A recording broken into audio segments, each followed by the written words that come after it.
Hi there, listener.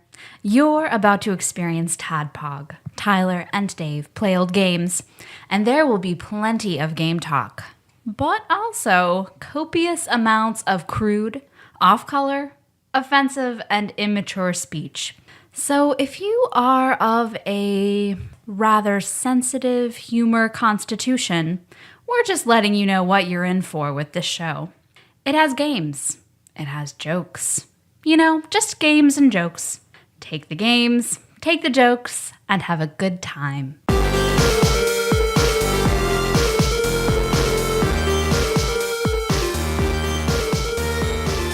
Hello, Internet. Welcome to another TADPOG podcast. It's a show that happens twice a week where two old guys, one...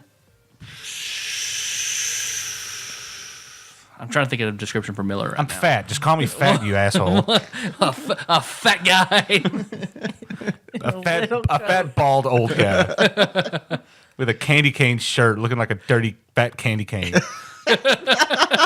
Can we take a photograph of you right now Yes. so we can reference up the show notes? Show notes. All right. Keep going. I'm going to take a photo. No, not me. Just the shirt. Of just a candy cane? Yeah. Here's Miller. It's like, Photoshop friends. and another radiant young mother. Talk about old games. I said another. So I would have said one, but it's another one. Because that's Nikki. That's Nikki over there. Hi, Nikki. Hi. I was waiting for some acknowledgement that shit. I'm not just making her up. There's Nikki. Silence. How you doing, Nikki? She just waves at me. No, that's not how this works. It's There's really just a sack of potatoes sitting in his chair. Miller just muted her. I was getting ready to turn to Dave. Nikki's not here. I think Tyler's having a stroke. I'm going to call an ambulance. And over here we have Santa Claus. Well, today we are finishing up our extraordinarily long-running series of Ready Player One because we're actually going to talk about the book. Woohoo. So It's only been- spoilers because we're going to talk about this book in depth. So if you haven't read the book, go read the book. In the Come last back and 8 listen. months? Yeah. I was thinking about that when I was driving over here. It's like this. There's no way you could talk about the book without talking about what happens in the Yeah. book. So you really got to read this, or If you don't want to read the book, go ahead and listen. Then you won't need to read the book. So But if you did read it 8 months ago, then you're ready to go. Your memories of this book are just as fresh as ours. Yeah. I was about to say, if history tells us anything, though, we're going to get this completely wrong. yeah. We're gonna All get, out of order. Well, that and everything's going to be out of order. At the end, it's going to be, well, then Setzer came down the mountain. the thing is, every one of us listened to the audiobook. No one actually read the hard copy of the book. What am I, a nerd? I didn't read. I need something I could still have my hands free to jerk off and stuff. Just the dulcet tones of Will Wheaton. That's what you're doing while you're listening to the book. You're not Yeah. cooking. You're not Yeah. cleaning. You're not. Jerking it. I gotta be. I don't work, Miller. What else am I going to do for 8 hours a day? But first, I'm your bearded host, Tyler. And on the last episode, which was Pokemon Snap, I had more pure grain alcohol than I ever had before. It's probably obvious if you listen to the show. I don't think anyone noticed. I don't think you're good. No, You're good. no, all that squirt talk. No one, You're good. no one knew what was going on.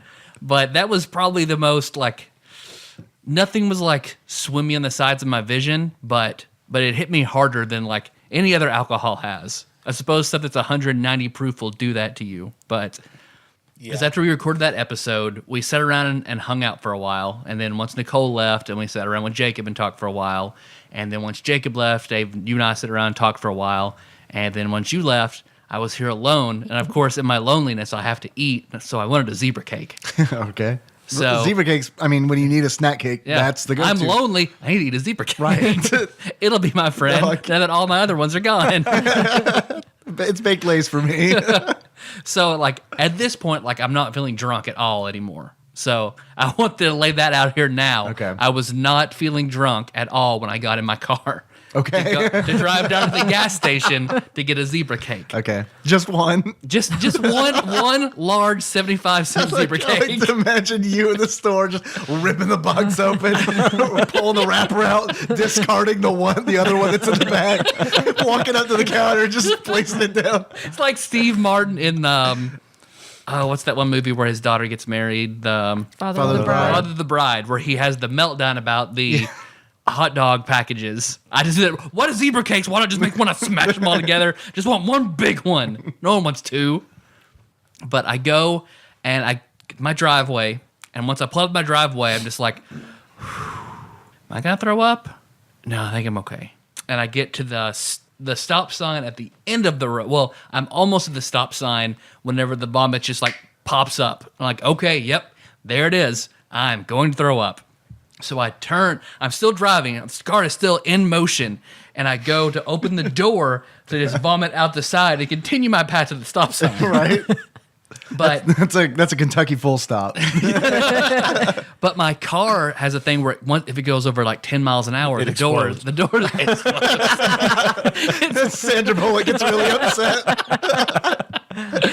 But all the doors lock. So when I go to open it, like I have like the window of time is very small.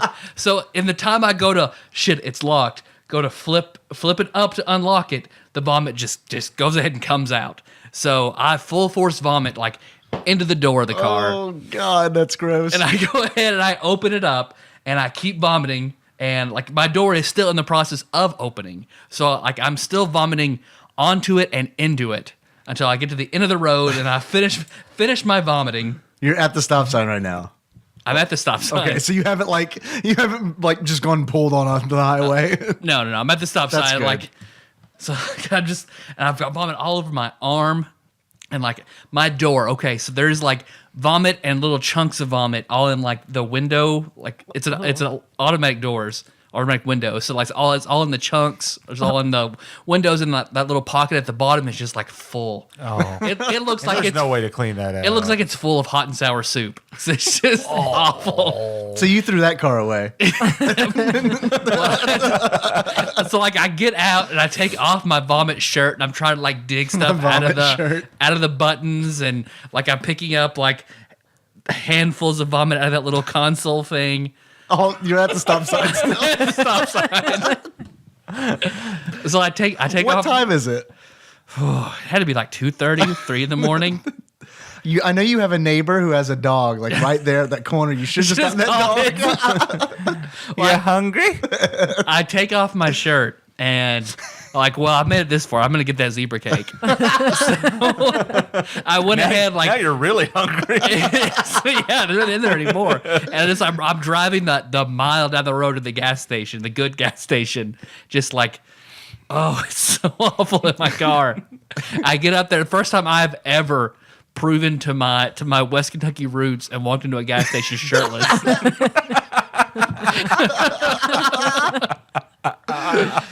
Grab $1 out of my console. Walk in. I can't. I think I don't believe this story anymore. I mean, they don't have a no shirt, no shoes, no service sign. I don't think I've ever seen you without a shirt. I don't like to be shirtless. I don't think I've ever seen it. But it's like I've thrown up. I deserve this zebra cake. So yeah, I mean the guy working the midnight shift doesn't say a word. I guess he's used to this. I guess truckers get out there. It's a truck stop, so I guess they get out like in their underwear and come in and use the bathroom or Well, whatever. they've got showers in there and stuff, Yeah. so they got a little lounge. Guy shows up 3:30 in the morning, shirtless, smells like vomit, gets a zebra cake. Regular day. See what I think probably happened. So one of those truckers just fucked that kid and said, "Here's $1, get a treat." And like, it went and bought a zebra cake. Treat yourself. See, I like to think that what really happened. Not only were you shirtless, you were probably pantsless, and you paid with a Chong's receipt. You didn't give it $1. I'm not drunk. There you go. The guy just didn't know what to do with it. He was just like, you know what? I got some petty cash. You need that zebra cake. You've had a rough life or stuff that's going on. And then I just drove back home and got Meg and Kenna were asleep. I didn't want to go in and like get in the shower, so I come in here in the annex and I have like these alcohol wipes that I wipe myself down with. Gave yourself a horse bath. And then That's you did what a trucker would do. So you would take the handy wipes or Armor All wipes, whatever you had in the truck, and just. You should have showered at the truck stop while eating the zebra cake. And I went outside, got the alcohol wipes, and proceeded to go ahead and wipe out and clean out my car the best I could. If you walk in the annex, you'll see all this paper on the side of the. Yeah, I was wondering what that was. That all came out of my console. Oh God! So I was like, I don't want to pick this lot of paper up and just throw it over here. I thought it was like, I was worried that maybe you spent a whole bunch of money on like lottery tickets or something. It's got pissed off them outside. That's what it looked like when I was walking in. I was like, God damn, there's like 80 fucking lotto tickets on the ground. Yeah, that's all that was in my console was weird pieces of paper that had just scratch paper. Oh man! What's Oh, interesting man. about this story is if you just put a slightly different tone to your voice and we stopped laughing, it would be extremely depressing. this would be a really sad story that somebody would tell if it wasn't us, and specifically you. The quest for the zebra cake. What's up, Internet? I'm Dave. I'm your bespectacled host, and I was a little worried last night that I might be as drunk as Tyler was when he threw up in his car. Because I was not drunk when I threw up in my car. no, you're right. I want to set the record straight. We don't condone driving drunk, even if it's just down the street to the truck stop. Even if no matter how badly you want that zebra cake, don't do it. Even if it's just right there. The zebra cake fanatics out there are just like, look, we get it. I mean, Our zebra cakes. That's got to be a subreddit. yeah, I'm sure. Miller. Of course, we were hanging out last night at Nicole's graduation / birthday party, and you introduced me to a new drink called a Vegas Bomb. Yes. Which you asked pretty much everyone at the party if they wanted one of these, and everybody responded, "What's that?" And you would tell them, and I forgot what it is, so I'm going to go ahead and ask you again. It's Crown Royal and peach schnapps and Red Bull, and you can really use any Canadian whiskey, but Crown Royal is what it's supposed to be. And I just happened to have a bottle of that and peach schnapps, so I said, well, I'll just get some Red Bull and see what happens. And Crown Royals, they make the best dice bags. Yeah, they do. Also. I've got a dice bag in the back of my car where I pulled that out. So I will drink pretty much anything alcoholic with Red Bull, and I feel like you are the one that always introduces those to me. I thought I was going to get really, really sick last night because the last drink you introduced to me was a Jaeger bomb. And I think I probably have talked about this on the show, but it's been long enough, and it ties in so well with Tyler's story. And Nikki's here, and she absolutely hates vomit and vomit stories. Like, I mean, this podcast is going to ruin her night. So I figure All right. if it's already ruined, I might as well go full tilt. And I gotta also take the time to thank her because when we moved back to Paducah, Miller said, "Hey man, come out. Let's hang out at Fat Mo's. It's a really cool place here in Paducah where you can get fucking rickety wrecked." And I believe that is what he said. Yeah. He has it on a shirt. so we went out there. It's on the Miller family coat of arms. And Miller was like, "Hey man, you want to try a Jaeger bomb?" I was like, "I don't know what that is, but what's in it?"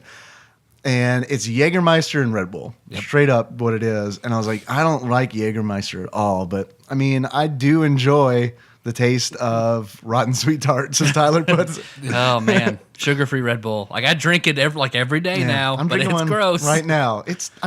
I actually kind of like it. But Because I prefer coffee, but Yeah. I can drink a Red Bull in 2 minutes and I'm good to go. Like coffee, I want to like sip and look at Reddit and take 2 hours. It's too hot right now for me to drink coffee. Yeah. Like, I can't do coffee right now, especially like after moving a whole bunch of fucking furniture. Like, the last thing I want to do is sit here and be like, Hot coffee. Tasty. I remember you introduced me to Jaeger bombs. I tried one. I was like, yeah, it's pretty good. And then I don't know how many times that night you were like, hey man, you want a Jaeger bomb? I just kept going back to the bar. I was excited that you were moving back, and I was like, this is great. We're going to celebrate. Jaeger bombs, let's go. And then it got to the point where I was like, hey Miller, want a Jaeger bomb? Like, absolutely. Hey, you want a Jaeger bomb? Uh-huh. I think every time I went to go look for you, I ended up finding you at a table getting ready to do a Jaeger bomb, and I was like, again, Oh man. again. This is how bad it was. I totally like lost all of my white person ability. Like a white person ability is be like, I've had 17 shots tonight. Like that seems just like a white person thing where it's like, we'll just keep track of how much we drink and then brag about it. Like it got to the point where it's just like, I don't fucking know. I'm fucking drunk though. I like it when you do racial comedy. Have you heard Dave's new riff about white people? It's true, man. Like You're right. You're right. go into any bar like in Murray, like go up to a guy with like a polo and be like, hey man, how many drinks have you had? He will tell you. 7 beers, 3 shots. Yeah, He but- knows. So I got obliterated. I remember, kind of remember being in the car, and then the next thing we're at Miller's Hotel, the Thrifty Inn, and I remember. I mean, this is like I'm classy as shit. this is like still photographs at this point. Like that's what my memory is, just still photographs. Like, well, there's Miller. Okay, he's getting out of the car. I guess I have to pee, so I go to the bushes, but just end up throwing up in the bushes. And then I get up and pee in the bushes and like wave to the people who are like at the lobby because it's like right in front of the lobby. This is no joke. Like it wasn't like we were around the side near the room. We were standing underneath the awning with like carport. with like floodlights pointed right at him, and he's just peeing and puking and just smiling. I was very happy. Oh man. We get back in the car. Nikki's, well, she didn't want to drive, so I was driving. He wanted a zebra cake. Nikki gets us home. She parks the car in the driveway, and I guess throwing up didn't make me feel like a whole lot better because I got out of the car and I crawled up the driveway, like pausing every now and then to throw up a little bit. And I'm screaming. I don't know. I'm probably screaming, I'm sorry. A little bit of I'm sorry and don't come over here. You don't need to see this. It'll make you throw up. Go away. I'll Yeah. be fine. It's like a werewolf movie where he's doing his transformation. Get away from me, run! I was really concerned that like our neighbors of 3 days would be like, great, super glad that these people moved in. Oh. And that was a night that I definitely wanted to sleep in the bathroom. And I had a conversation with your wife about this last night, Miller. Yep. Like that's a total, like when I'm drunk and I've thrown up, like I just like, well, we're sleeping in the bathroom. Yeah. I've never had that happen to me. I don't know why. That seems like something that happens to people. But I just would prefer to sleep in my bed, couch at least. Makes sense. Makes sense. I don't know where people get in their minds that they're just like, oh, this rug smells like people have been getting out of the shower Fuck on it the for rug, months man. without washing it. But I'll just stay here. No, it's just that cool floor and that faint smell of urine. Really sobers you up. It's comforting. It's comforting. What's up, Miller? Nothing. We seem to have a theme going in our stories. So, I guess it was 2 years ago when Tyler wrapped up one of his games at my house. The last big game that he did before the one that we're currently doing, the D&D game, and I had decided this was going to be a long day of gaming. We would game at my house on my ping pong table down in the basement. So, back up. This was around New Year's, and I remember very distinctly what time of year it was because I had decided that I was going to lose a little weight. I decided that I was going to, I was going to go on a diet, and like I'd got. That was when I think I bought that stand-up bag that I used for a while, and I was like, and I think I did lose about 12, 15 pounds, something at one point. It didn't, really stick, but that's not the point. The point is, I decided since we were going to be there at my house gaming, it was. I think it was either the last night or the one before the last night that we were going to do this game.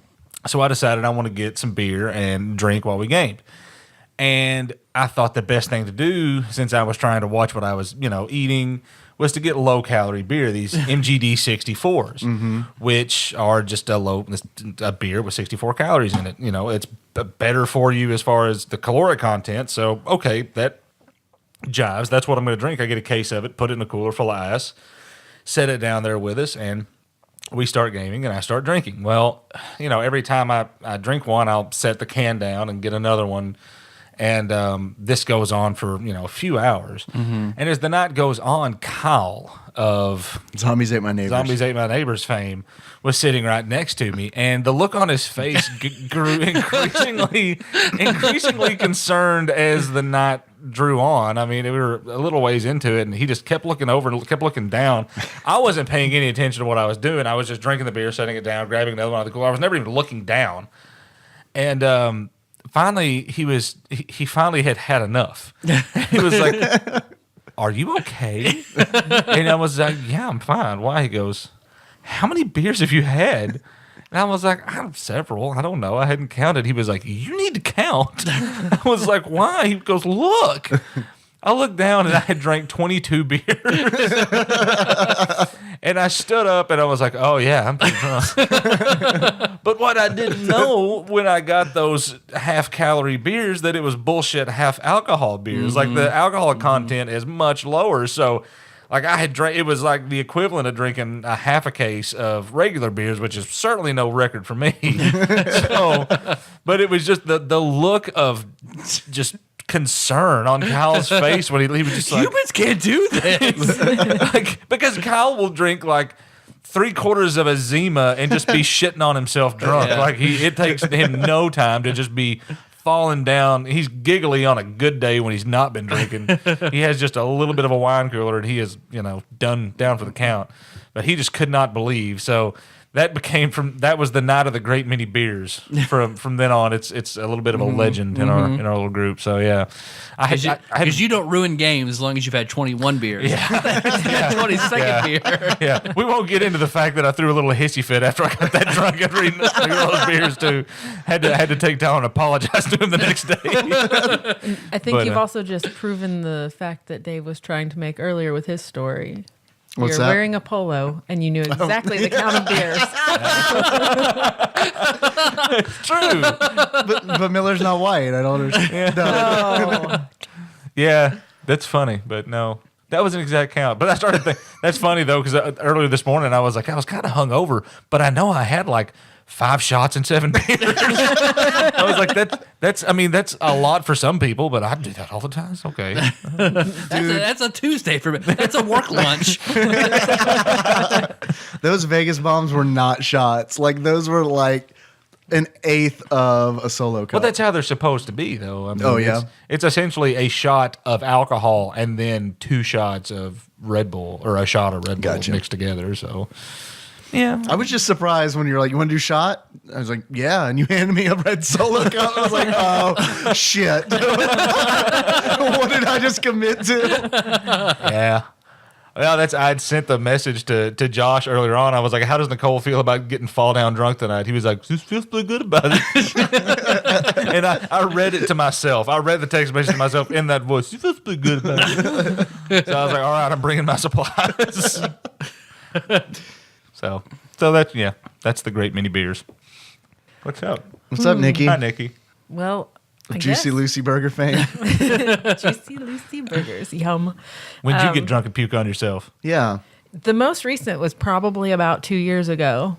And I went out with work friends, ended up being left alone, but dropped off at home at 2:30, 3 o'clock in the morning, and Dave was asleep. I don't even know all of the events of the evening and how much I actually drank. All I know is that as soon as I hit the door, I was straight to the bathroom, and it was over. I was surprised. Like it was loud. And Dave is a very heavy sleeper. Yes. And I Dave also said I just left the porn on. I was like, oh. Nikki knows what I'm into. I would hope so. Yeah. If not, you're just me.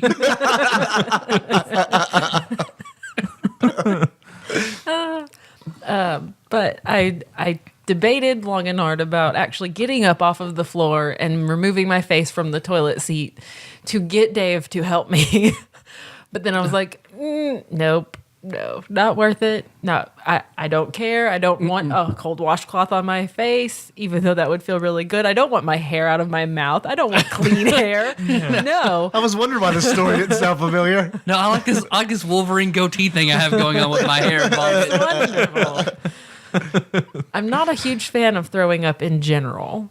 So that's I always think of Seinfeld. Like when I think about you, I have a and record. throwing up. There's a record.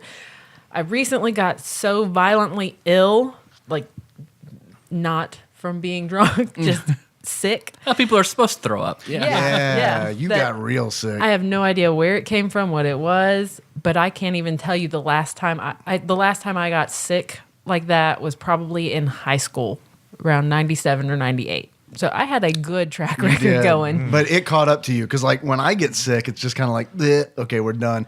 Man, you got like bucket sick. Like it was like, oh shit. Let's see. I think I first threw up at about 11 o'clock in the morning, and then went home, continued throwing up until about 1 o'clock in the morning when I was actually able to keep water down. So We were very worried about you. no food, no water no food for 2 days. And you called in sick, Yeah. which is something that I have never, in the course of our relationship, I don't think I've ever seen you call in sick. That was the first time. When as you far as I also know. get told by your boss to go home because you look like death warmed over. Yeah, I realized that we had this conversation last night, didn't we? I was like, this all sounds eerily familiar.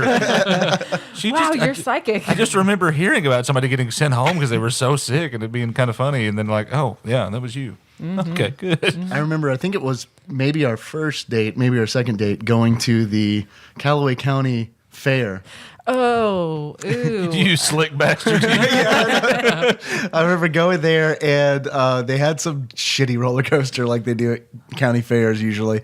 And you didn't want to go on the roller coaster, but I went with your sister. And I remember getting off the roller coaster, being like, that was fun, and looking over, and she just violently throwing up.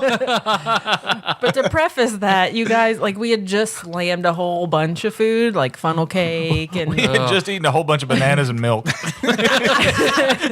Bananas, buttermilk, and mustard. It was, I don't know why we did that. And zebra cakes. Zebra cakes. So you don't even remember how many drinks you had that night? You got so drunk? nope. Do you want to borrow my polo? I don't need your polo. I don't Then you'll remember. You might remember. Oh, I got you. Blonde moment. I know it probably had a lot to do with having a few LITs. Yeah. And then those will sneak up on probably you, 2 man. handfuls of beers. 2 handfuls. 2 handfuls. How many beers would you like? 2 handfuls, please. One neck of a bottle in between each finger. Oh, it's 2 handfuls. everybody when I was in college, everybody was always wanting to like play drinking games, like, oh, let's play beer pong or let's play like Asshole. Power Hour or Dice Man. Yeah, all these. The only Circle game of Death was what everybody Yeah, in yeah, the yeah, theater yeah. wanted Never to heard play. of that one. Which all the time. The only game I ever wanted to play was 40 Hands. That was by far the best drinking game because it's not even a game. But say that's just alcoholism. For if you don't, I have no idea what this TADPOG is. listeners, if you don't know what this is, you essentially have somebody duct tape 40-ounce beers to both hands, and you're not allowed to use your hands for anything else. Yeah, I think the full thing is Edward 40 Hands. So Yeah. it's Edward Scissor Hands. They Yeah. used that in an episode of How I Met Your Mother. Yeah, I think I heard that. So you just can't use your hands for anything except drinking that beer. Like if you have to pee, you better have a really good friend or I was hoping you were going to be like, well, you just play 40 Hands of Magic and drink while you do that. oh yeah, no. So you get pretty drunk at the end, but I mean, you know, take it easy. And you can still keep track of how much you drank. That sounds more like the theater department speed on. Oh man, They do a lot of drinking in Ready Player One, don't they? No, they do not. do they in any No. points? Now it's the point No. of the show where we have to like Segway? go back. I mean, on- they have fuck dolls, but they don't drink. I think they did have drinks at the party. At what's his name's party. At Aug's party? and Aug's Yeah, at birthday Augie's party. Yeah. All right. Well, Ready Player One, the book. Mm-hmm. Dave, do you hear that? Oh God. Wait, hold on. I might hear it. I don't know what this is. It's the No, man, you told me to cut that out. Would you like to hear it faster? Hey, check you out. Yeah, I do hear that. I hear that helpful wife throw up cat train. Ugh.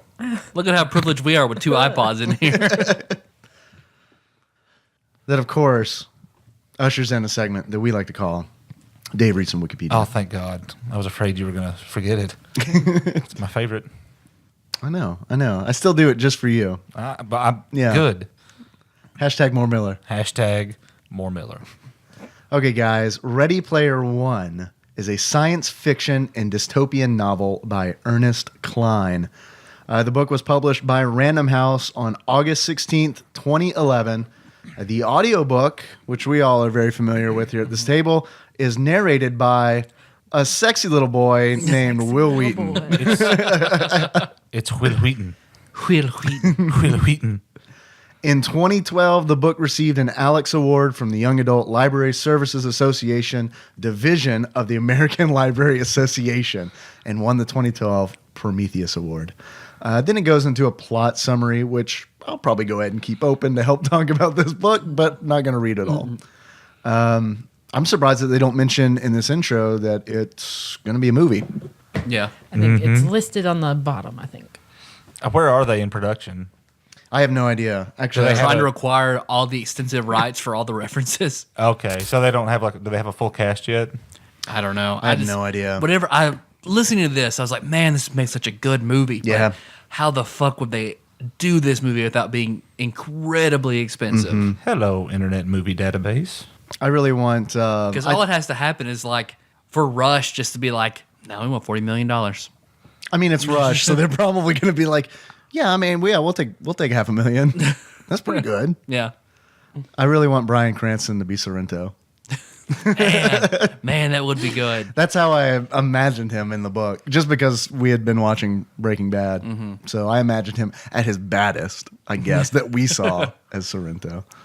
It's pretty bad Malcolm in the Middle sometimes. Yeah. Yeah. I imagine Malcolm's mom as Sorrento. That's also pretty good. Steven Spielberg's directing. Yeah. He's attached to his project. That's pretty good. Pretty good. I am worried because when I was listening to this, because spoilers, I read about 90% or listened about 90% of this book and then stopped because we had a baby. And then we had to record this podcast tonight. So I listened to the remaining 10% today. So when we get to the end, Dave's just going to take over. I'm pretty good on the end. Pretty fresh. But as I was listening to it, I was like, man, if they don't do they have so many licensing things Yeah. they gotta get, they have to get it because the bulk of this book is just like That's why it's good. yeah, pop culture on pop culture on pop culture, all this anime stuff, video game stuff. I mean, Ernest Music. Cline pulls it from everywhere, and it's even all the mechs and shit in the end, and Yeah. all the big giant robots they've got. It's Yeah. that's going to be hard to get, but I feel like they need to get those in the movie. Yeah. And not just make them random giant. You Right. know. Yeah. It needs to be Those specific ones Yeah. that were selected. Yeah. Like Mechagodzilla. Voltron. Yeah. That shit needs to be in there. Yep. So So what are we doing? Where do we want to What's start this with book? this? Well, I'm glad Will Wheaton reads it, first of all. Yeah. Me Because I feel like too. I guess he understands Parzival as a character, because there are some points where Parzival, the main character, is such a cringy, douchey kid that tipping his fedora kind of milady is just so cringy because he doesn't know how to interact with people, that I feel like Will Wheaton as a narrator nails really, really well. Yeah. And at first I was like, oh, this writing. Then it's like, oh no, that's how this kid would act. This is how this nerdy kid who's just poor and is still scared of girls, is acne scarred. Blah, This is how he would act from just reading books and watching 80s television. Which he does a lot of because he is a egg hunter. Yes. A Gunter. Which Not to be confused with a Gunther. It was. He's Not a, from Friends. He's a barista from Friends. Yeah. He really has a thing for Jennifer Aniston. The book takes a weird turn. I never understood Gunter until I looked at the Wikipedia, and it was like Gunter is a whatever the word. It's egg hunter. Egg hunter. Gunter. Abbreviation. I just heard Yeah. Gunter and just took it on face value that that's just what they call him. There's no specific meaning. That's just some weird shit they made up to call him. No, egg hunter. Gunter. Every Easter, they get together. They find as many eggs as they can. Yeah. While citing 1980s pop culture. That's pretty much what the book is. Yeah. Okay. Here's the overarching premise of the book is that a man named James Halliday was a brilliant programmer, and he helped develop this basically worldwide virtual reality MMO that eventually just kind of took over everything. It became integrated. Yeah. It's Yeah. like, it's just, I mean, imagine if you know what Second Life is, like that, but extremely virtual reality with interaction all the time. Like you go to school Yeah. in the Oasis Yeah. as opposed to going to school in real life. You Any do. money you earn in the Oasis is real life Actual currency currency, you can yeah. buy things with, and all business transactions, everything takes place in this other world. And of course, it makes Halliday like the richest man on the planet, hands down. And he knows he's about to die of cancer, I believe. And basically, he hides an Easter egg in the Oasis. And if anybody can find it, they get his fortune. They Right. get everything. But he advertises that you'll have to understand everything about him in order to find it. So he grew up in the 80s. So it makes a resurgence of all things 80s culture, all the early video games and the music. the style of dress, the movies. TV shows, like it all just comes flooding back. It's everybody is going crazy trying to become the world's richest person by finding, his Easter egg. And most of the people at first everyone pretty much is scattered and works by themselves. Because they don't want to share. Right, exactly. And then there is a corporation. Well, there's also clans. Right. There are clans that work together, like Gunters will get together, but everybody sort of looks down on that. Like they, at least the main characters, the protagonists, sort of look down on working with anybody, and that comes into play more later. But then, They feel like that's against the spirit of the game Right. and how they intended. right. But then IOI comes in. Yeah, the corporation comes in with Comcast comes in. Yeah, essentially, Comcast comes in and decides that they're going to win this, and they're going to do it by buying out Gunters and pooling all their information and Always power leveling everyone and buying all the most powerful magic items, and they just like brute force their way through the Oasis. They sort of forcibly conscript people into their service too. That like because they own so much that if people commit some kind of like if they don't pay for their what essentially amounts to internet service for so long, like okay, well to make up for that, you're gonna have to come work for us, and then they end up. It's like a Because it's like they lobbied so much that they changed the laws where there's indentured servitude now for debtors. Right. So yeah, they'll programmers who get caught hacking, they'll bring them in and force them to work for them. So that's how they get this just incredible amount of they're called Sixers. The Sixers, which are Gunters that work for IOI, which stands for something. I can't remember what it I stands can't remember what it stands for either. But I remember they're called Sixers because they instead of using avatar names like Parzival, they use their employee ID number, which I think all begin with six. Yeah. So I mean, it's basically like Comcast Time Warner is IOI. It's what I feel like the writer of the book, Ernest Cline, what he feels like this monopoly is going towards. So I can appreciate, as someone who's very frustrated with that, I can appreciate that path in the book. As a guy who like consistently goes over his 300 gigabyte monthly data cap each month, I can get behind hating Comcast. There is a bit of there are some political overtones throughout it, especially involving corporate, greed and what that means, and I'm sure, like you said, it's a nod to something that he's probably witnessed and been pissed off about at some point in his life. because the world's a complete dystopia by now. It's not like Shadowrun levels, but it's getting there. feels like that. It's getting there. All people in trailer parks live in trailers that are all stacked up on like up. 20 high, and See, it kind of reminds me a little bit of when in Back to the Future, was it 2? When they go to the future, Yeah. Like that, where it's just overrun with a couple of wild dogs. rich people, but the technology is there for the advancement, and then everything's just shit. Like it's like- Detroit on RoboCop. technology. I feel like all their advancements went into the Oasis as opposed to going into the that's- real world. People hardly need to live, other than just eat and because you could and just hook up adventure in into the adventure in the Oasis and order takeout. And you'd be fine. And explaining the Oasis is kind of hard because it's so you're talking about you go to school in the Oasis, you do this. You explore whole worlds and multiple versions of the same world that can be programmed in. People can have their own little pocket universe essentially. It's Rich enough, you had to buy your own planet and your own spaceship. and you can steal +5 Vorpal sword. You can and steal other people's stuff. You can jack somebody's airship and it's just certain planets that are PvP or non-PvP zones where people will fight. and you level just like a MMO, like World of Warcraft or something. You will gain levels the more of that stuff you go out and do. And if the more money you have to teleport from place to place, the easier it is for you to get. Which is why the Sixers can immediately just level their avatars up extremely high, and then people that don't have money can't pay for that. Yeah. And they don't use a computer to access the Oasis. They use something called an immersion rig, which enhances the virtual reality experience. So anything that they don't only see and hear in the Oasis, they feel and move by using these immersion rigs as well. Full on VR from top to bottom, head to toe.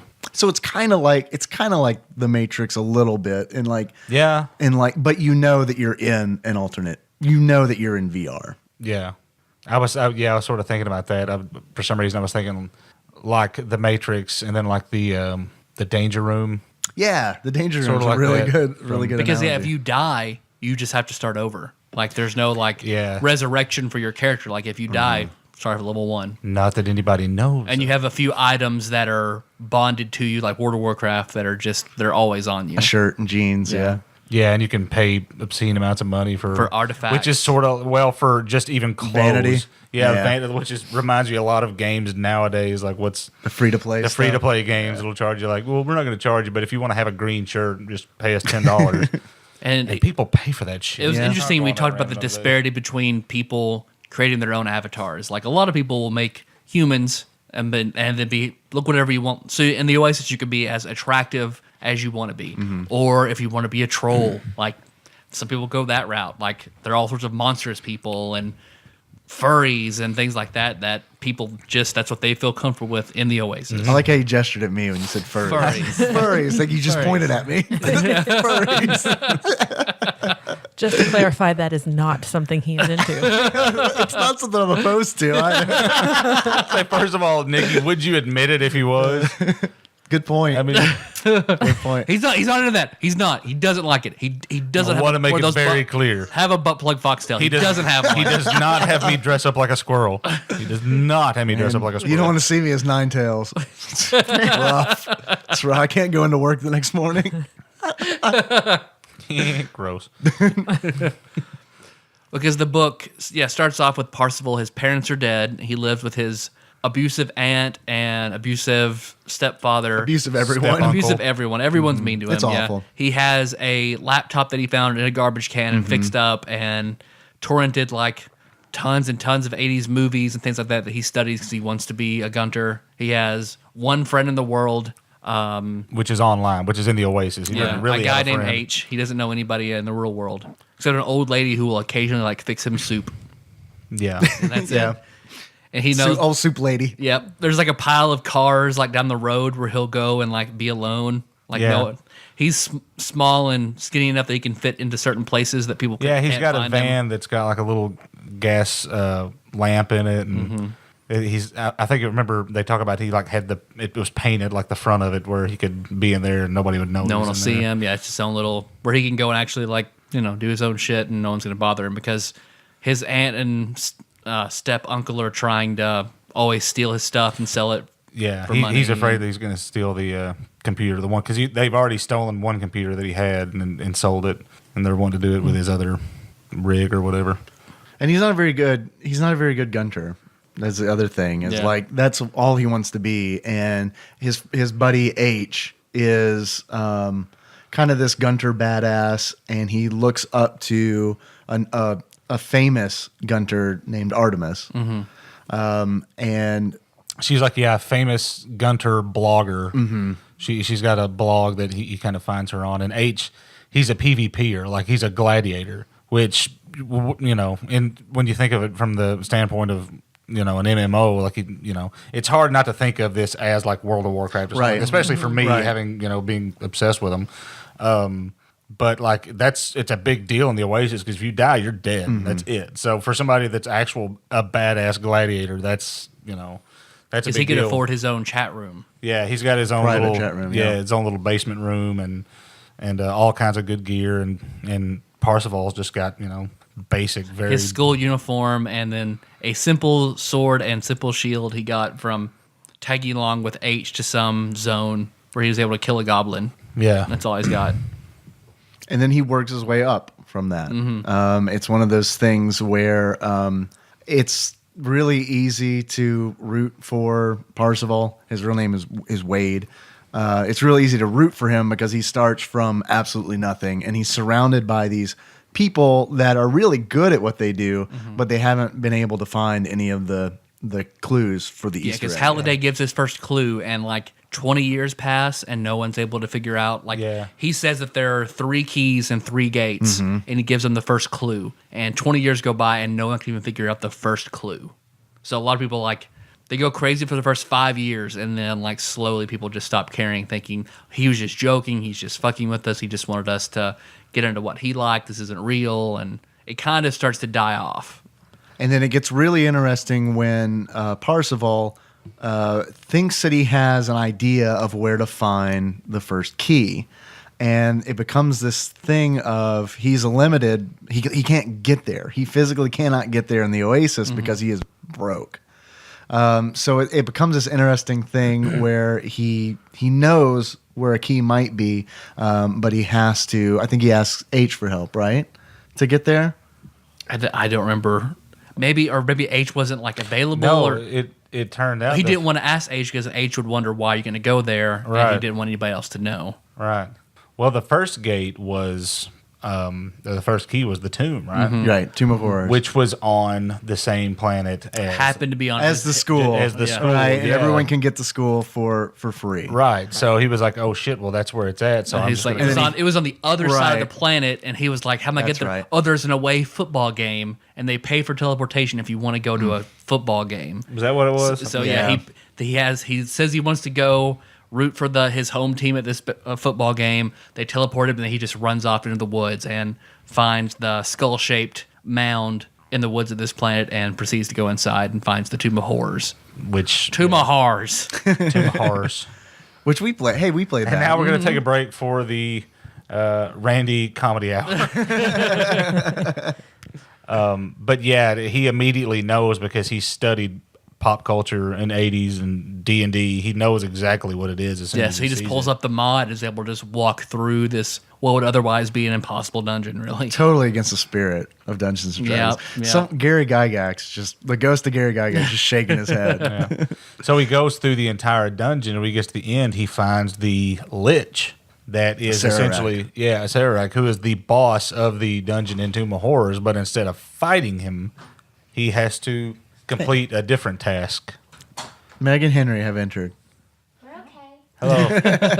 Hello, Henry. We weren't until we walked in the door. And he's like, okay, it's cool now. So, but yeah, you have to joust a Sararak. So Joust as in the game joust. Play the video game joust. Not jump on some actually get on ponies. horses and joust each other. And so the big thing is just him beating a Sararak in joust. And he loses, he's on his last credit.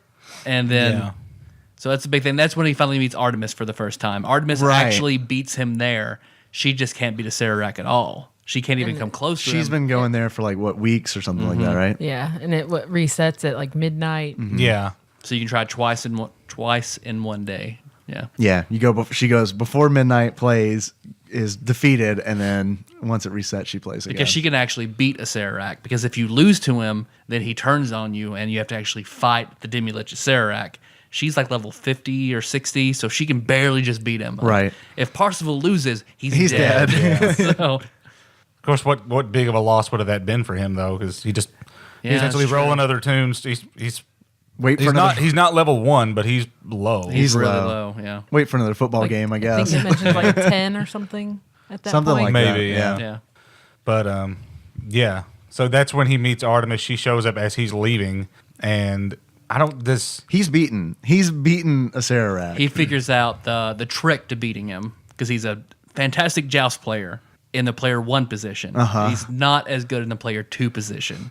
So that's how he beats him, and then he gives Artemis the hint to try sitting on the other side. So then once the thing is, there's a permanent leaderboard posted, Right. And then once he does it, his name is up on the leaderboard. He becomes instantaneously famous. Yeah. and then shit just goes crazy Yep. because it turns out, this was real the whole time.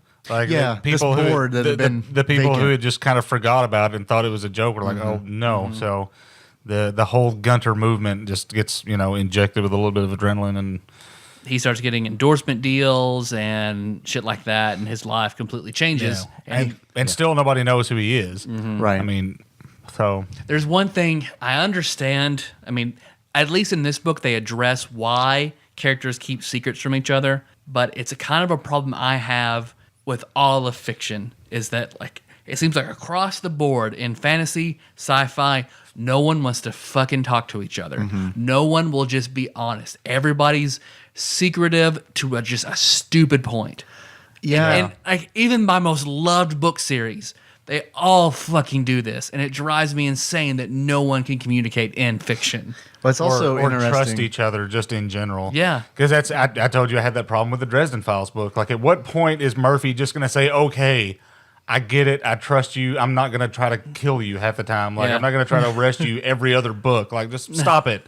He's obviously a good guy. Like in Wheel of Time, throughout the entire like 14 books, like not until the end would anybody like, hey, these are my plans, this is what I'm going to do. Okay, well, this is what I'm going to do. Okay, well, let's work together in that instead of like going off on your own, getting stomped because you just wouldn't tell somebody I'm going to go here. Yeah, because it's such a prideful bullshit thing that they end up doing. I mean, it's a common theme throughout the book between Artemis and Parsifal and H, and then eventually Dato and Shoto, Yeah. who come up later, are their other Gunters that make up sort of the top 5. The two of them will work together because they're brothers, but nobody wants to work with each other. And it's like, if you win and you win together, you're going to get, what is it, like $500 million or $1 billion? Well, more than that, split in two still. Yeah, and complete control over the Oasis. Yeah, you're going to split control. Like, fucking go ahead, man. If it's going to get you the win, like, I kind of think that's the theme of the story, because it's like everyone starts out all split, and they're facing off against a corporation who's working all together, which sounds like it's a good thing, but they've taken a good thing of working together and they've made it bad. Yeah. They've gone overboard with that to the point where they're forcing people to work. well, yeah, together. and that's sort of like that's what they use to explain why they're not working together. It's Right. like, we don't want to be like the bullshit Sixers. Exactly. But it's like, that is so dumb. Like, it's prideful. I mean, it's sort of a parable on pride and how it can really hurt you, because they end up really kind of screwing them at very critical points of the book before the end. We'll get to that later. But Right. And I actually wanted to kind of, I mean, at what point are we going to start slinging major spoilers? I mean, are we there yet? Already. Yeah. we've pretty well. Because, I mean, if that's the We've case. spoiled the first third of the book or so. But I mean, honestly, I think we've gone up to the point where the book really takes off. Yeah. Because when I was listening to this book, I was wasn't sure about it until the Tomb of Horrors, and then it was like, oh, okay, now this is going to be a fun book. Because until then, I thought it was kind of slow, and I was really worried about it. But I feel like we've set the premise up well enough to the point where if you're listening to this, you either know right now whether or not this is something you want to read or not. Yeah. And if it's something you want to read, definitely stop listening and go read it.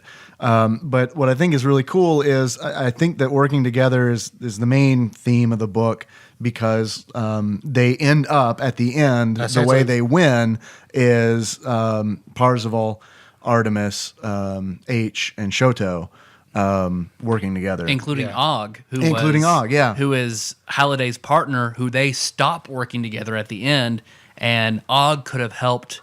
He finally, when he helps somebody, this is all over. When he finally decides to step back in, Right. Yeah. Once he's essentially Steve Wozniak. Yeah. That's his comparison. All three keys and 2 gates have been found, and they're trying to get to the final gate before Og finally is like, okay, I see what's happening here. But like the knowledge was already there, so he didn't help give something. He helped them to participate at the level that IOI. Right. He basically just gave them really nice haptic suits and a place to if Og, in real life. In no interview would Og answer why he and Halliday stopped talking. He just sort of danced around it. But him actually telling Parzival why they stopped talking was what helped him figure out the last thing that he had to do to find the Easter egg. Yeah. Right. And he facilitated them a safe environment. But it wasn't... IOI was actively trying to kill Gunters, especially these 4. Because they blew up, they found out who Parzival was and blew up his trailer park. Right. Trying to kill him. And eventually, and that's the thing is they did find Shoto's brother, and they weren't actually brothers, it turned out, Dato, and they killed him. They threw him from the roof of a Japanese, essentially Empire State Building. They just threw him out the damn window. Left like a weird suicide note and covered it up. So Augie invites them all back to his house. Say, here's like these, he's like, it has like a compound in Oregon or something like that. Extremely nice haptic suits, and it's just like, go, the final battle approaches, suit up and get going. And but it's not just the 4 of them either. I mean, if you remember, it was basically every non-IOI Gunter like trying to hold on in that final IOI. battle. Mm-hmm. I really enjoyed the artifacts in the game. I thought that was a very cool, like that one per game unique item that were just like priceless. Mm-hmm. If you found one, no matter how obtuse it seemed, had like it almost, the way they talked about artifacts felt like magic cards, in that they'll design a cool magic card without like play testing it how broken it can be before they just throw it in there. Then somebody will figure out how to make this work. Like that tablet that could just tell you where someone was in the world, because you can't search for anybody and see where their avatar is unless you find this one tablet, this artifact tablet, which just seemed like would be nothing. You just see where somebody is. But the one that Parzival had that was like the little cylinder with the red button on it that turned him into a giant, like turned him into capsule. Ultron. Ultraman. Yeah, it turned him into Ultraman. And that, I'm glad you brought that up, because to go on yet another tangent, you mentioned, Tyler, what you hate in fiction, and that is just characters not communicating. Mm-hmm. My thing is unnecessary drama, to the point where I was really mad at Parzival because he had this beta capsule, and it's the final battle. Sorrento is controlling Mechagodzilla. Mm-hmm. They're all trying to... Because that's your reward for clearing Black Tiger in the second gate. Right. Yeah. Without going through like every little bit of it, the final battle is sort of important, because everybody, all the last 5, I think, or was it the last 20 some odd? How many different of those giant... A lot. There was a lot to choose from, but I think only 5 are in the final battle. Yeah. Because Shoto, H, Parzival, and Artemis got one, and then Mechagodzilla went to Sorrento. Yeah, and then there were the like Ava 10 units. Sixers that... Okay, yeah, that's what I was the thinking. Ava units, and then the Sixers had Mechagodzilla, the units from Neon Genesis Evangelion, and they had BattleTech mechs. Yeah. But the thing that bothered me is they've got this plan. They just need to like keep Mechagodzilla at bay while they get into the main tower, right? And Mechagodzilla, spoiler, kills Shoto. Mm-hmm. And Parzival's like, now I'm going to use this beta capsule. Yeah. It's like, dude, why didn't you, like, you got this thing, just use it, and no one has to die. Mm-hmm. I know there's not a dramatic moment then, but come on, man, just use the beta capsule. What would you really do? And like, okay, just Just Zerg it. Yeah. Just Zerg it with the beta capsule. Yeah, those. I mean, there were a lot of course, the problem with that was they had their own artifact that was like keeping people out. Yeah, The they thing had was like a force field, that like they a were level keeping them with. 99 level like artifact that you had to constantly be touching it, but it made an impenetrable force field, and they used that to keep everybody out of the final dungeon. IOI had a lot of artifacts. They had a lot of artifacts. It was like one of the things that they did was gather up artifacts, and they had this plan where they knew they weren't as good at unlocking the gates and finding the keys as the Gunters were. So they kind of hedged Even their when they had bets. Halliday scholars, which is a Yeah. thing in this world. So I love people who are that. just really into 80s Yeah. Halliday scholars. So they decided to get all these artifacts when they found the last gate, and they found an artifact that sealed everybody else out, and they found an artifact that would essentially nuke the whole planet and wipe the planet completely clean if the shit really hit the fan. So I think that's really cool. Like, I also really like the artifacts because they are like game changers. Every artifact in some form or fashion is literally a game breaker. Especially the Pac-Man artifact. Yeah. that he Yeah. finds, which like I was confused as to what was going on in the book at I that was too. point because Yeah. that's when he goes and plays Zork. Well, it made no sense until the very At the end. very Right. end. It's like, yeah, you know how they love Pac-Man, but I guess only people who were, I guess, true Halliday scholars knew about like the little details about like his family life. Like, this is his favorite pizza parlor. Right. So then, oh, okay, this, and then he puts it together, plays Pac-Man, beats Halliday's high score, He and has to play a perfect game in order to beat his Yeah. high score. and gets a quarter. And it's like, doesn't say what it is. It's just permanently in his inventory. And then you That's just it. you pretty much forget about it for the rest of the book. Yeah. And then it turns out it's the only, because artifacts are always one of a kind. So then once that nuke goes off, then you see that quarter disappears out of its inventory, and Parzival's the last one alive on the planet. Right. So then he gets to pick up all his friends' artifacts because they're all dead now. Yeah, he just loots their And then- corpses. yeah. That's what. Yeah. No, I mean, What else are you gonna do? And then he just goes and plays Tempest, yeah. which he sucks at. Right. And then this is where it ties in It's because the reverse of the first gate with, because Artemis focused on Tempest instead of Joust, Right. and then he focused on Joust instead of Tempest. And this is where it kind of ties into teamwork again, because even though the Shoto, Artemis, all their avatars are dead, they are physically in Og's castle.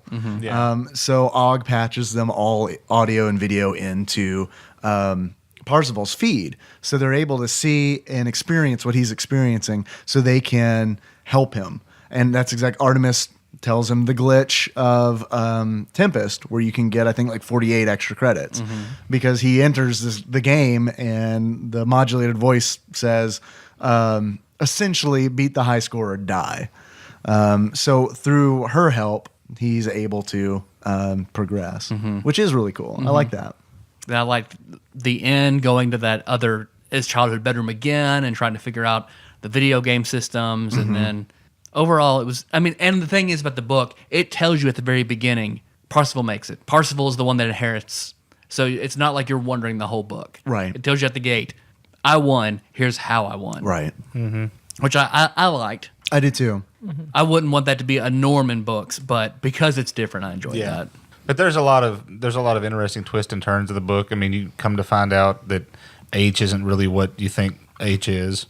I mean, H's story is another commentary on, I guess, Gamergate, like with women in gaming and harassment and yeah, And just prejudice well, in general. just the internet in general. You never know who you're talking to because you assume because the H's avatar is a teenage, well-built football player, all-American looking white guy. He can definitely tell you how many beers. he's Yeah, he's polo shirts everywhere. how can I pull this off?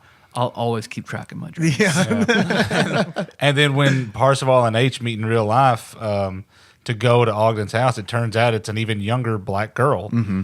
And it's just kind of like... Lives in an RV. And she's Yeah. a lesbian. Yeah. Yeah. That's where it's turns out- like, it's really interesting because it's like, Bam, bam, bam. Yeah. You have three I wonder- tickers against you. I wonder how many people are going to tweet about how surprised they were that they chose a black girl to play that part when the movie comes out.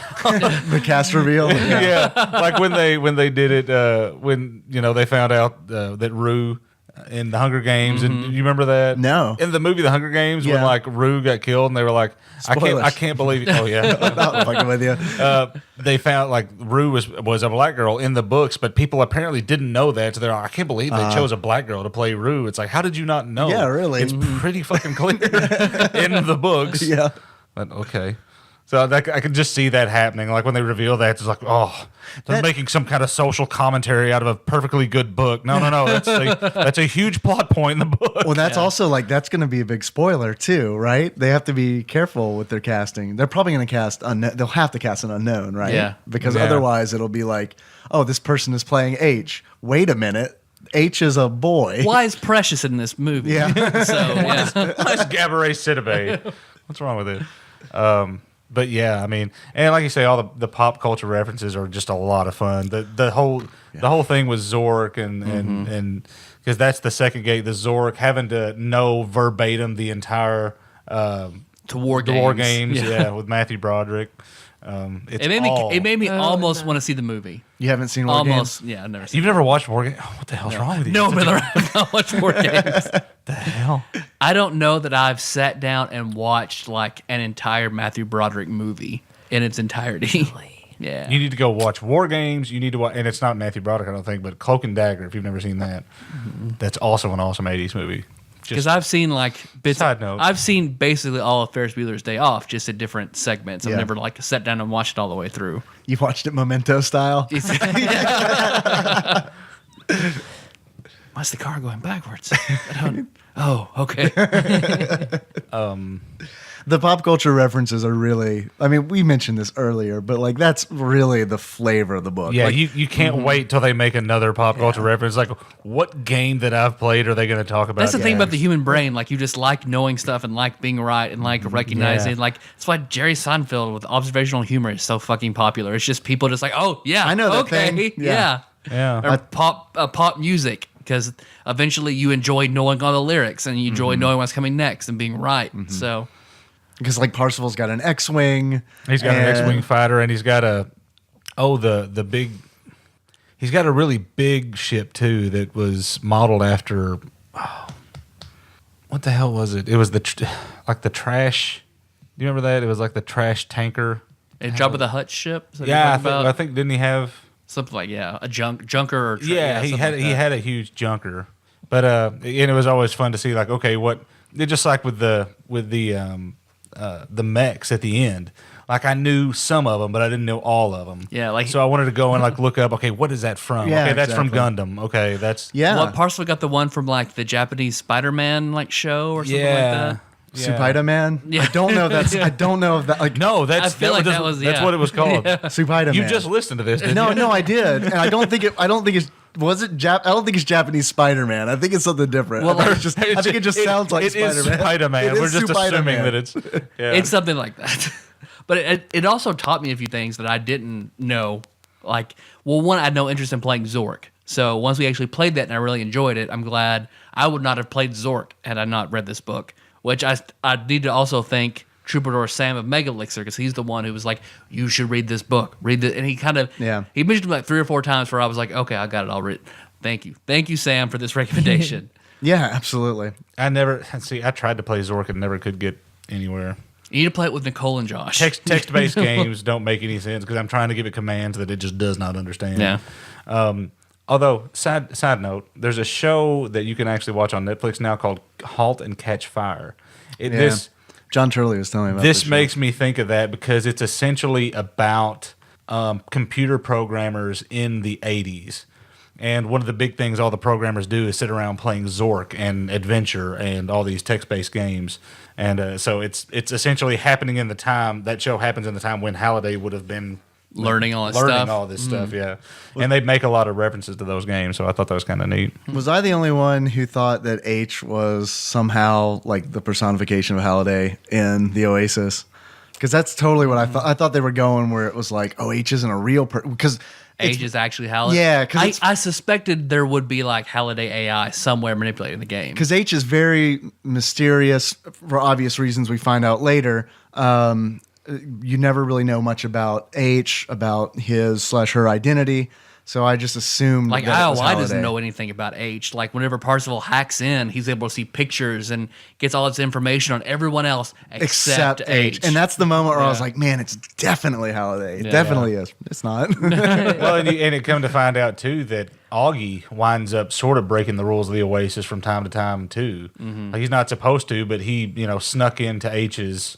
Private, he knocks private over that room. magazine rack. Yeah. That's invisible. Yeah. Like you're not supposed to be allowed into other people's places unless you're invited. But it's just like, he helped create it, so he's got back doors into everything. Og is certainly like the Garl Glitter Gold of the Oasis, I feel like. Yeah, that stands up. Yeah, I see that. I didn't know about Captain Crunch and that whistle to get free collect Man, calls. I was so happy I'd never to hear heard of that. that. Because that's like a legend. When I was in high school, we may or may not have gone around freaking with red boxes and beige boxes. Brandon of X-Life, they may have also done that. May or may not have done any of that. And like the Captain Crunch whistle was that was the legend. And that started all of that stuff, which is really, really cool. I'm glad that they tied that into the book. Like that is not really pop culture. Like that's a thing that I feel like Ernest Cline That's more could like geek culture. Yeah, exactly. And I love that that's in there. And I love that that's a real thing. With the Captain Crunch whistle from a prize in a cereal box where you could use to emulate coin tones to make free calls from a payphone. I love that. And because there's enough, the pop culture references are broad enough that like there's something you're gonna get. Like I didn't understand any of the music stuff, but I'm sure people, even if they weren't like gamers, they'd be like, "Oh yeah, Rush's blah blah blah album, yeah." There's a playlist on Spotify, which I'll provide for the show notes. Amazing. Yeah, it's really good. Someone on Spotify, a user on Spotify, compiled all the songs that he could find on Spotify that are referenced in Ready Player One and just made a huge playlist. Because I was that person while listening to the book. Like everything that was All the mentioned music. about music, I was, okay, there's the song going through my head. Wait, pay attention to the story. Because like the first time I'd ever heard of Rush might have been like you mentioned it to me first, Dave. I think the only time I'd ever heard of them, and I was like, Mega Man's Dog? No, it's a band. And the first time I'd ever seen them was like they were on Stephen Colbert one day. Yeah. Like, otherwise, they're like a complete non-entity to me. I feel like Rush, for people our age, like Rush is really easy to kind of miss. And I feel like I found out about Rush just probably the same way that I found out about Journey, and that it's through like Brandon of Axelay fame. So, But overall, it's a pretty good book. Pretty good book. yeah, if we haven't spoiled it for you, definitely read it. Go read it. Yeah, please read it. It's definitely worth it. It's one of the better books I've read in a while. Because it was in, like, they had a listen to. Loot Crate bundle about like yeah. Ready Player One recently. So And he's writing another book too, isn't he? Ready I'd Player heard 2. that. That's what I would hope. Yeah. I mean, the way it ends, it kind of sets it up. Where, Yeah, that's the one thing. I Yeah. thought the ending was a little bit phoned in.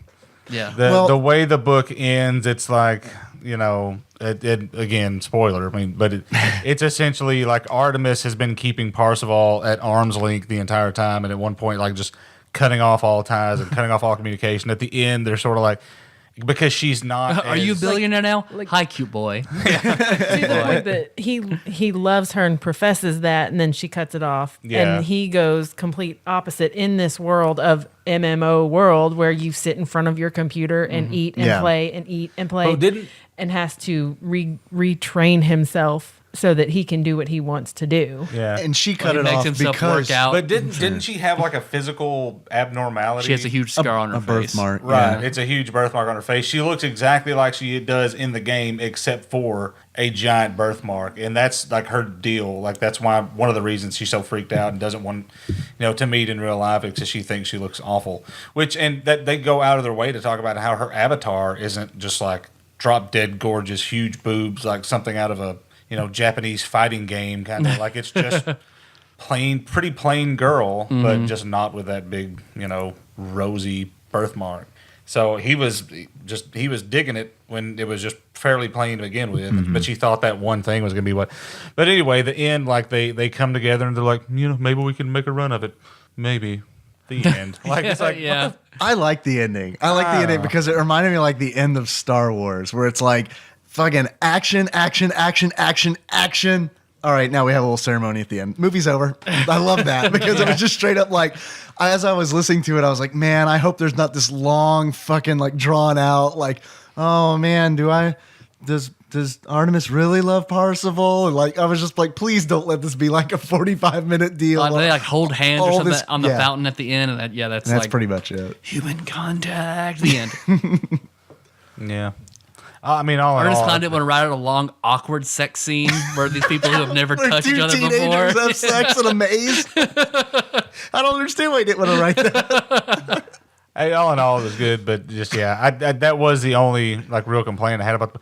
And I remember I complained to you about something, and I can't remember what it was. It was something about the money at the end, like getting all that money. There was some kind of problem I had with it, but I can't remember what the hell it was. Where his bank account is like, all those billions of dollars just appear. That was part of why they stopped talking. Artemis and Parsifal was their argument over what they would do if they because won. she said she would help a lot of people. She'd and feed he's the like, world. Yeah, and he's just like, no. I'll load a spaceship up with video games and all the pop culture I can handle and get off the planet was his thing. Yeah. Two kind of different ideas. A little bit. But then he kind of had to live that. That's true. He And did then do that. it comes full circle with it being a team effort to get where they needed to be. And he found somebody who he could relate to rather than his family members who took him for everything he had, which was nothing. And Artemis, her whole deal was she wanted to break it off so that they could, also focus on finding the keys and gates because they They started going really on more dates, and they were actually like trying to to break find the those. gate. Yeah, there's this Having long fun at period of Ogden's time where party and Yeah, where they got to battle the Sixers. That was an epic battle scene right in the middle of it. Mm-hmm. And then Augie, you see how powerful Og actually is when he just kind of blows them Throwing all out up. lightning bolts. Yeah.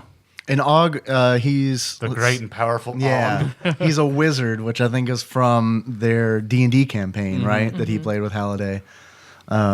Which any D&D reference I've fucking loved in this book. Yeah. It's always good to hear like about people just playing D&D. Like even that accurate D&D references, Yeah. and not like bullshit, like Yeah. quick laugh kind of deal. yeah. Because they reference a couple of like, I'm a paladin of charisma. Right? Like, yeah, okay. Yeah. Oh, great. I see where you're going, but no. because doesn't he reference at some point like Bigby's clenched fist and like there's some things that are very specifically like original D&D that you're like, yeah, okay. The book nails that shit. I love that because it's like no reference feels half-hearted. Like all of it feels like it was researched. Like it feels like for every pop culture reference in the book, at least 30 minutes of research went into it for like just a sentence. Yeah. So that's really cool. Well, that's pretty good. We're about close on time. Yeah, my battery's about to die. So All it's right. probably a good time to stop recording.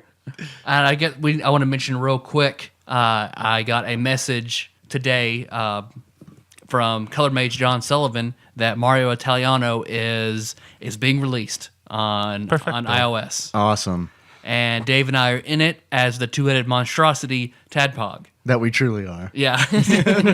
Color Mage has seen us in our true form.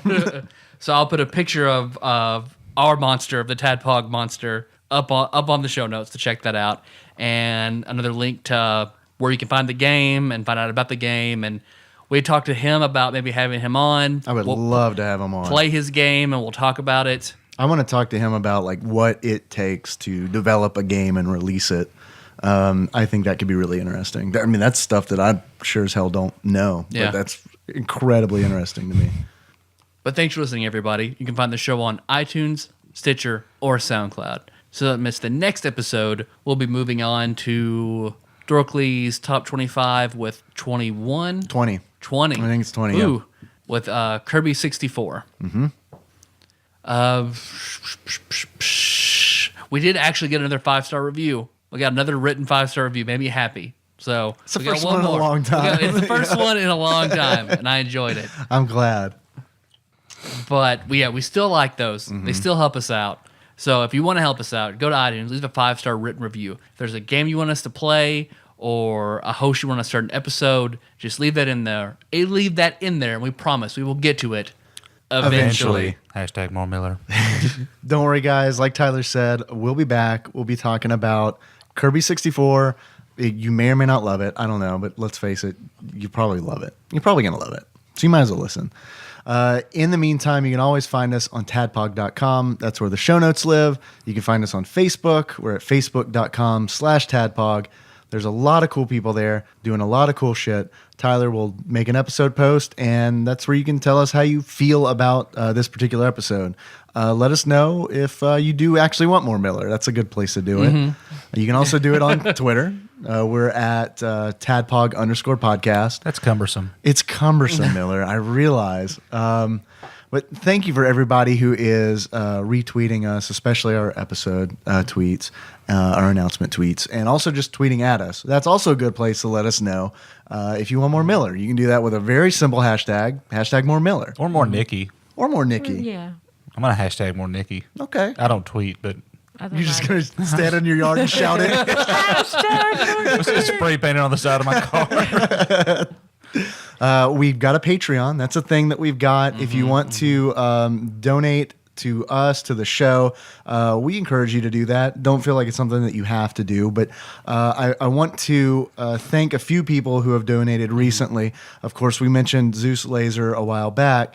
Since then, and since Wiley has been on the show and kind of upped the Patreon game by issuing his challenge, we've gotten several new pledges in.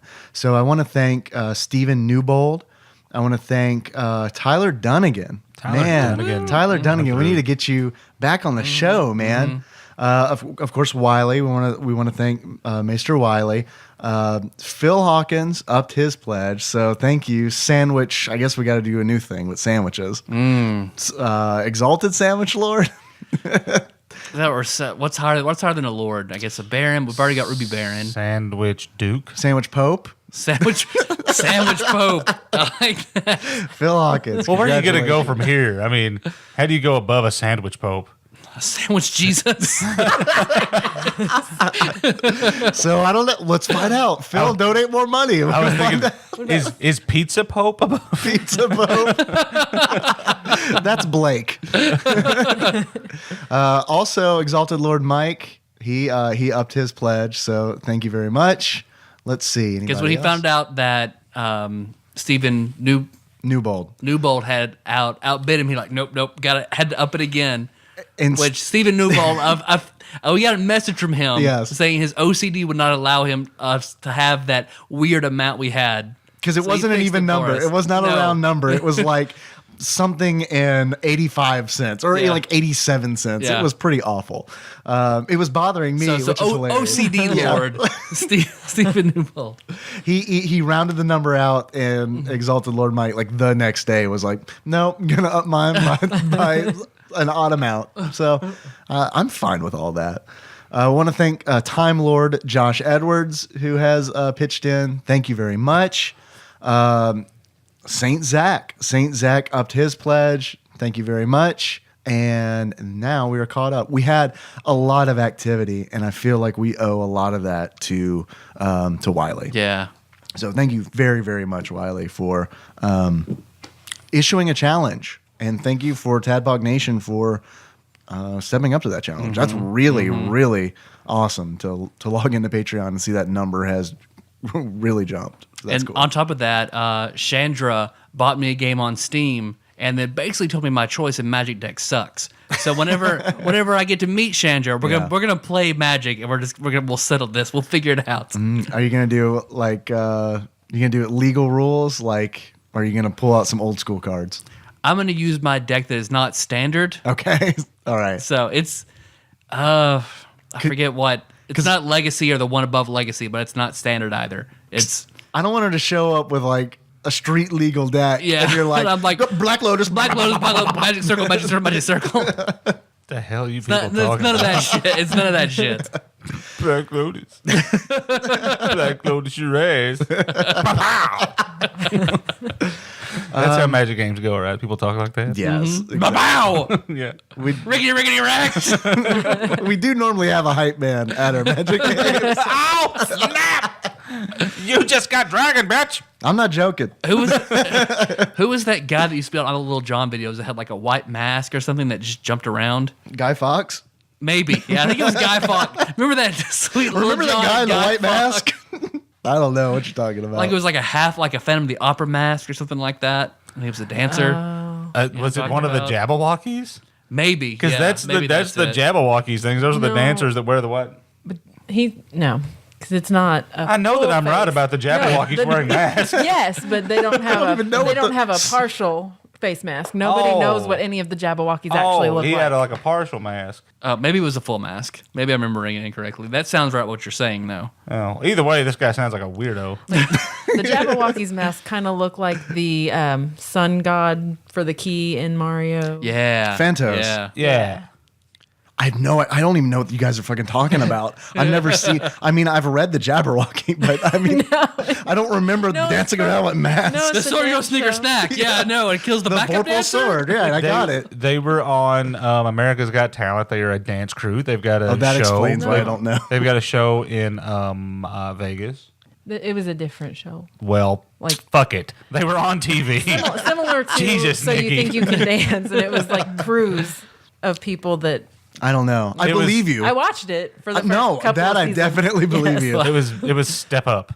They were in the movie Step Up, which is the dance version of Bring It On. I'm just looking at you shaking my head. I have no idea what's going on. Okay, I got it. Yeah. They're famous dancers. So how we want to close out this show? No, I want to settle this debate. All right. I guess Nikki or Miller, you should tell us how to close it out. We normally leave it up for the guests. Well, who does your intro theme? Yeah, we probably should Yeah, mention we that. should do huh? that. Yeah, thank you. Yeah, I feel like you're skipping that a little bit here. It Sycamore takes me Drive to doesn't tell sue you. us. That is Moves, Miller, by Sycamore Drive. Yeah. A link to which can be found in the show notes at TADPOG.com. That's right. Also, you can call us if you want. We also forgot to do that. Like so many people have given us money that we just had to like thank them for 40 minutes. Like, excuse me for forgetting all this shit. And then we got off on some weird Lewis Carroll shit. I don't even know what's going on. You're just hoping people don't call at this point. Give us your money, but don't talk to me. Please don't call. We'll call you. Actually, I'd love to call some Yeah, people. Leave us your phone number. We'll leave you voicemail. We'll leave you a voicemail. we're fiending for another all call in show. The next time we're completely drunk and in need of a zebra cake, we'll call you.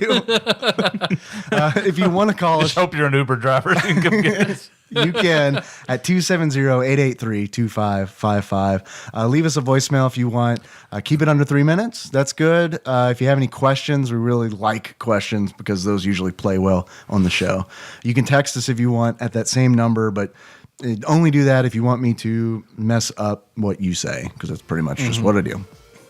How would you guys like to close out the show? I don't know. Will Wheaton? German? You want to do Will Wheaton? Yes, I would love to do Will Wheaton. Thank you so much for asking. You didn't freak him out at Dragon Con or anything. I don't think I did. You blushed just a little bit when you said that. That's your regretful recall when you freaked out Will Wheaton at Dragon Con. He really freaked me. You're a sexy little boy. I never said that to him. I'm thinking Will Wheaton. I'm thinking Star Trek. Let's do it to the con screen from Oh, God. Star Trek. Whichever Star Trek 2? Yeah, 2. Wrath of Yeah. Khan? Okay. All right. I'm down. Henry's in the room, so if you hear a baby cry, like after we all scream, just that's why. 'cause- So until next time.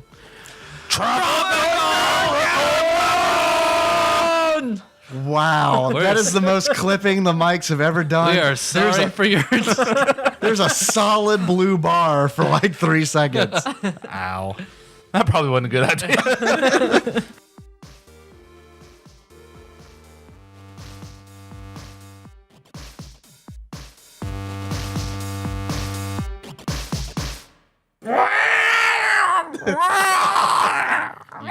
Yeah, we got that. Sounds like Velociraptor. Yeah.